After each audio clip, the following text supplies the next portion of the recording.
So we've all been rejected. We all feel disappointment sometimes, and it's an emotional pain that's real. You want to find out strategies to get quicker moving out of that emotional state and into another one? Find out here in this video.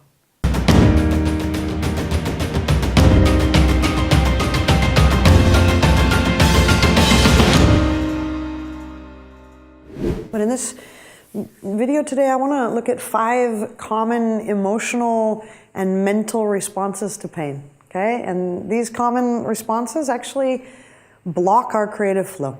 Now, if we perceive them as a body, this can allow us to tune in, relax, and get back in to flow using pain, not just from our minds, what we say about pain, but actually tuning into our body and finding a way to move with that, all right? So, let's get started. And the first thing I want to talk about is pain, as we've been talking about, it's happening now. I mean, really, it is. It's not happening in the past. There was past pain, and we don't know future pain. Most of the time, what we're reacting to and what we're holding on to is either we're holding on to past pain, that's what we're going to look at in the third video, or we're reacting with holding to possible future pain. But pain is actually now, right?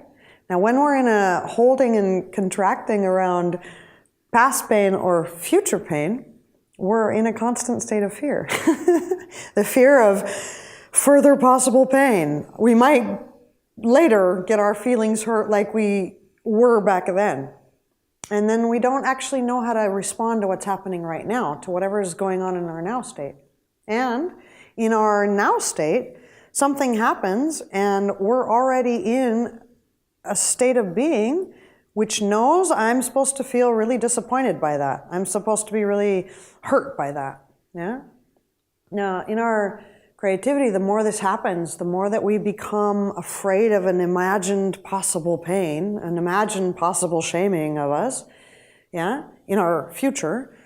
This means that all of our energy and our attention, as well as our physicality, is held in this pattern of fear. The fear of possible pain. And that's what we manifest. So in our experience, we become insecure. We become defensive. We become ineffective and full of held pain and fear. And most often, what does it lead to? This is when we're paralyzed. This is when we're freezing instead of taking that next step. This is when someone hurts us and it's weeks and weeks of and giving up on our project instead of noticing, ooh, that's painful, moving through it and going on. Okay? This state of being, of holding that and prognosticating possible future pain is not only super exhausting, it's actually keeping us from moving forward. Yeah? And if we're acting, you know, as if there's always something terrible about to happen to us, as if there's pain around every corner, yeah? Acting it out in our way of expressing, then our lives also become an emotional and mental state of constant anxiety. Now, try to stop the future tensing. I call it future tensing. And learn to pay attention to the experiences of now, in your body now. Okay? Feel that pain now. And as you do so, relax and try and move with it. This will get you back into flow. Okay? A second common reaction to pain, mental and emotional, okay, and then physical, is despite our emotional, mental, social norms and our pretending approval of, I'm okay, it's fine, this state of, yeah, I got it, it's good, when we're emotionally and mentally feeling pain, this doesn't solve pain. Yeah, pretending that I'm fine doesn't solve pain. It doesn't fix that. Okay? When I am emotionally and mentally saying one thing, yeah, it's good, it's fine. But my experience, really, my experience is saying another thing. We're not in coherency. Okay? Meaning that pretending or overcoming mental and emotional pain, yeah, sends a conflicting message to our life. We say, I want connection, I want creativity, I want joy, I want movement, I want pleasure, I want trust and creative power, right? We want to feel good. Yeah? And so we try and say, I'm fine. But in our actions, we're tense, we're contracted, and we're pretending that we're well and ignoring real pain. Now, our mind says, and our emotions say, let's pretend I'm okay because that's better, right? Because pain's problematic. It's not allowed. We're not supposed to say, I feel hurt. But our body is actually in the reality of that situation. It's actually dealing with what's potentially very, very problematic. And it's actually the one responding to what's really painful. And so our body, is saying, oh, wait a minute, I'm actually in pain. There's actually really, my heart hurts, right? And your mind is telling you, no, you're not in pain, right? When these experiences are happening, the more that we ignore real pain because my emotional and mental states say, don't feel that, the more we actually practice retreating. We practice risking less. We practice creating disconnection and protection.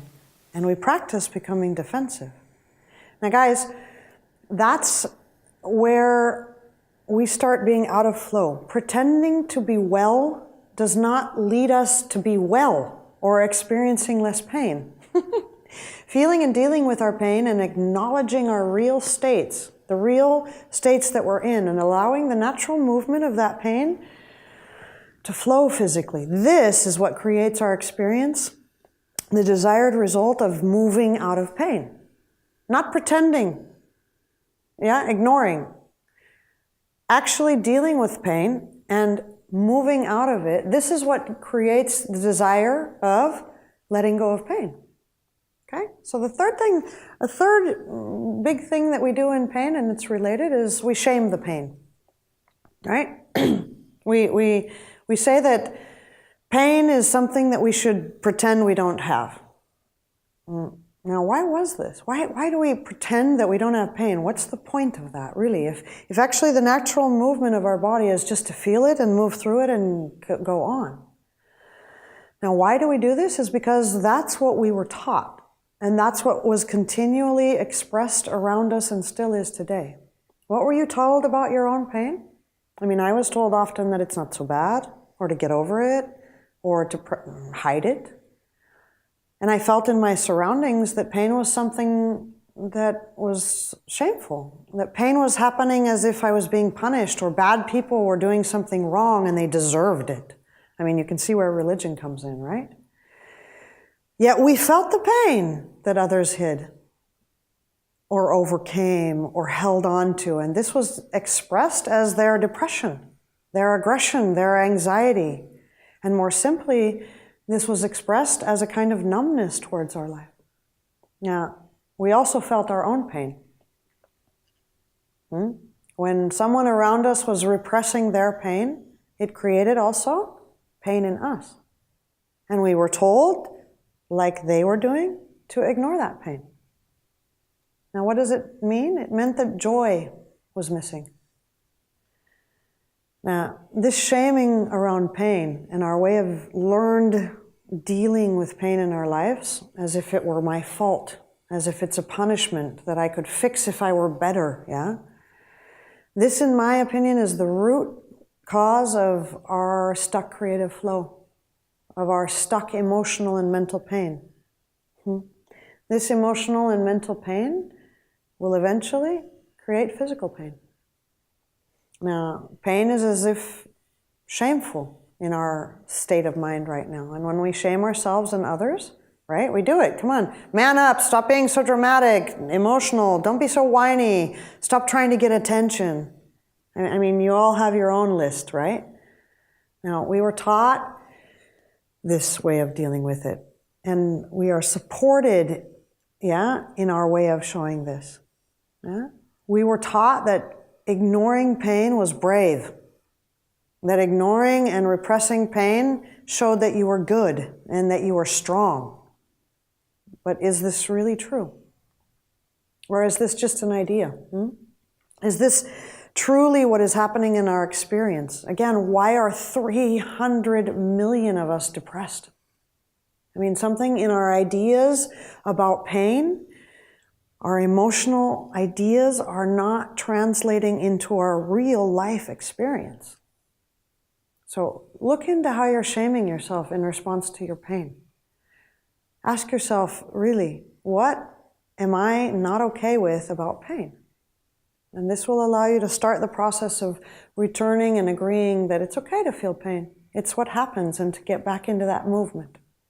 Now, fourth thing. Pain is temporary. Pain is temporary unless we hold on to it.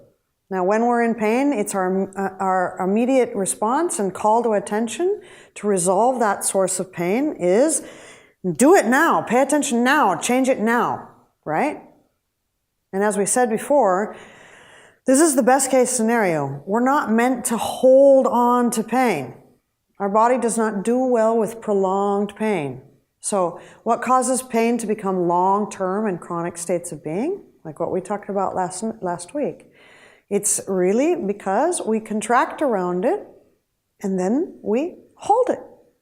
And as we practice and repeat this emotional and mental state of holding pain, then our body and our neurochemicals get trained to experience this all the time.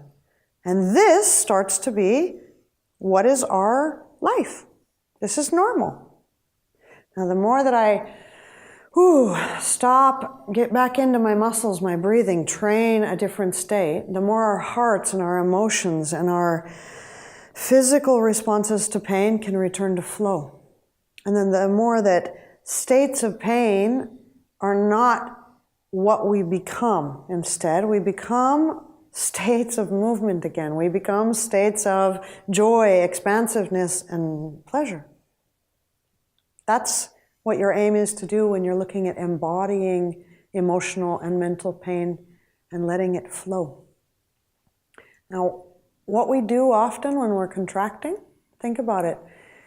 Our expressions are trying to come up, and let's say you're wanting to cry, right? And you try to push it away.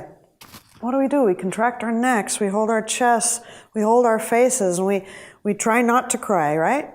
And this then becomes stuck. And then, over years of practicing this, suddenly we don't know how to cry anymore. Our bodies just don't know how. We don't know how to release this. Now, this contraction is like damming a river. It disrupts the natural flow that we have, and it keeps all that beautiful energy flow trapped. I'm going to say something about this. When we repress or hold on to emotional and mental pain, it's a wish that we're having. I don't want to feel this pain. But in that process of damming up that river, we're also damming up the river of joy, pleasure. Yeah? We can't contract all of our body just to pain. And then we start to actually feel numb. Now, this is what I'm trying to teach in everything that I do, is to learn to regain this movement in our bodies, regain this sensation in our bodies that allows us to experience our state of being and our ability to have pain without turning it into a chronic state, without going into our minds and making it a mental and emotional state. And this return allows us to go into the practice of thriving instead of suffering. So learn to update and release mental and emotional pain really means to get in touch with our physical body. What's going on there? How am I acting, moving, reacting, and expressing pain? How am I moving this awareness, and how is my heart? How are the feelings in this physical state? How am I reacting and moving or holding on to states of pain? How am I judging myself about that pain? And then learning and training, to move again. Jump on over to Life Artist Community blog, get involved, talk to each other, share your pain. That's also a movement. And if you really love what I'm doing, contact me, comment, get involved, sign up for this YouTube page, get into our newsletter, because there's where you're getting all the information about my live creator workshops. That's where we train as a group and make it really practical. Thank you so much for joining me today. And remember, you are the creator. Your experience lies truly in your hands.